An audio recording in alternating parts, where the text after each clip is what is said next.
Il me semble que c'était celui-là, le premier que j'ai eu dans les mains. Ça paraissait toutes les 2 semaines, donc chez le marchand de journaux. Donc ça, les cassettes, ça paraît un peu obsolète. On est obligé de changer la face. Là, rien que quand je regarde, je suis là, oh là là là là là là.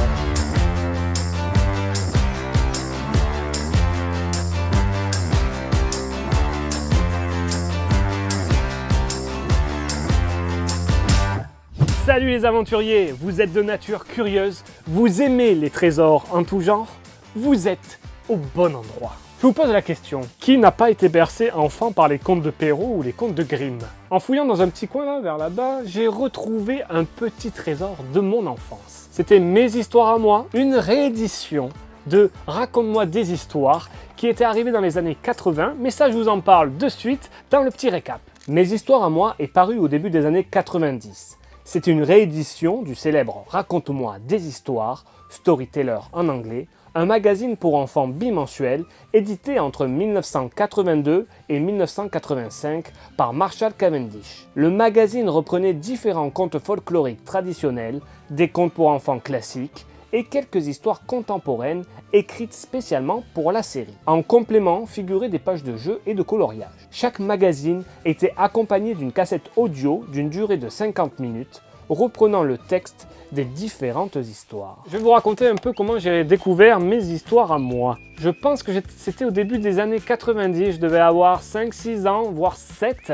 Je venais d'avoir la varicelle, donc j'étais coincé à la maison et mon père arrive comme un super-héros pour me sortir de l'ennui avec un fascicule, avec la cassette qui va avec. Il me semble que c'était celui-là, le premier que j'ai eu dans les mains. Ça paraissait toutes les 2 semaines, donc chez le marchand de journaux. On a les histoires qui étaient aussi super bien illustrées. On met la cassette au même moment et on peut suivre l'histoire. Et il y avait un petit ting dès qu'il fallait tourner la page. Donc voilà, moi j'étais malade et je l'ai passé en boucle cette cassette. J'écoutais toutes les histoires. Après, je me prenais pour certains des personnages. Je me rappelle de Tirondin et Abigail, son araignée magique.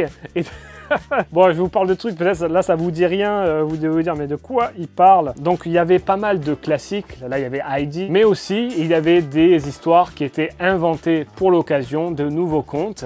Donc regardez, j'en avais pas mal quand même. En fait j'ai commencé au numéro 12, mais après mon père a retrouvé d'autres magazines un peu plus vieux dans des espèces de revendeurs qu'on avait dans les galeries marchandes. Alors nous c'était à la galerie marchande de Géant et donc mon père en avait acheté pas mal parce que bon là je vois que j'ai le numéro 8 mais le numéro 8 je l'ai pas eu à l'époque quoi. C'était chouette, là rien que quand je regarde je suis là oh là là là là là là. Il faut voir une chose, c'est que pour chaque histoire il y avait aussi des musiques qui m'ont vraiment beaucoup marqué. Chaque conte avait sa propre musique. Alors je sais pas si c'était vraiment fait exprès, si c'était vraiment composé pour le conte, mais je pense bien que oui.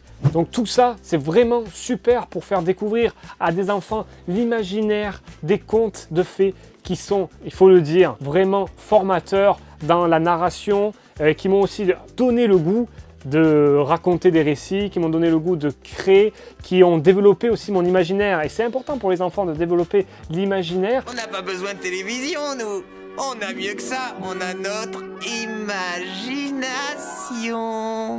Je me rappelle que mes parents, ils avaient un lecteur cassette dans leur voiture, ils avaient une vieille Austin, ils mettaient ça, tac, en fond pendant les voyages ou pendant les simples trajets et moi, je biberonnais les paroles de ces acteurs, doubleurs qui ont fait ma jeunesse et qui avaient des voix vraiment magnifiques. Par exemple, regardez, je vais en citer Michel Elias, Anne Lefébure, Martine Sarcé, Yves-Marie Morin, Jean Barnet. Ça m'arrive encore aujourd'hui de regarder des programmes à la télé ou au cinéma et de me dire « Ah mais tiens, cette voix, je la connais !» Et en fait, elle était dans un de ces contes et c'est vraiment un réel plaisir de redécouvrir tout ça. Donc ça, les cassettes, bien sûr aujourd'hui ça paraît un peu obsolète, on aurait plutôt des livres audio, mais ça c'est intemporel pour moi parce qu'il y a quelque chose qui est palpable. Je préfère ce genre de produit à un livre audio par exemple. Ça permet aux enfants de suivre l'histoire. En même temps ils ont un visuel, ils peuvent suivre l'histoire parce qu'elle est écrite, Il y a aussi un environnement sonore. Ils peuvent vraiment se faire un film dans leur tête avec tout ça. Il y a le côté palpable de la chose. Il y a le côté aussi physique où on est obligé de changer la face. Quand la cassette est finie, il faut aller appuyer, tac, la changer. Mes histoires à moi m'ont accompagné tout le long de ma vie. J'ai continué à les écouter même durant un long voyage que j'ai fait il y a quelques années. J'avais un van, je me mettais ça dans le van. J'avais le format numérique parce qu'il faut bien se l'avouer, dans une voiture maintenant, rares sont les voitures qui ont un lecteur cassette. Oh, et il y a un truc qui me revient là, c'est la chanson du générique. Parce qu'il y avait au début de la cassette et à la fin de la cassette, il y avait la chanson de Mes histoires à moi. C'était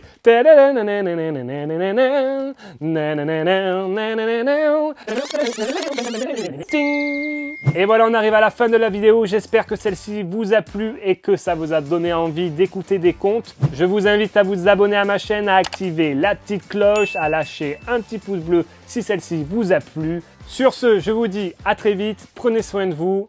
Ciao!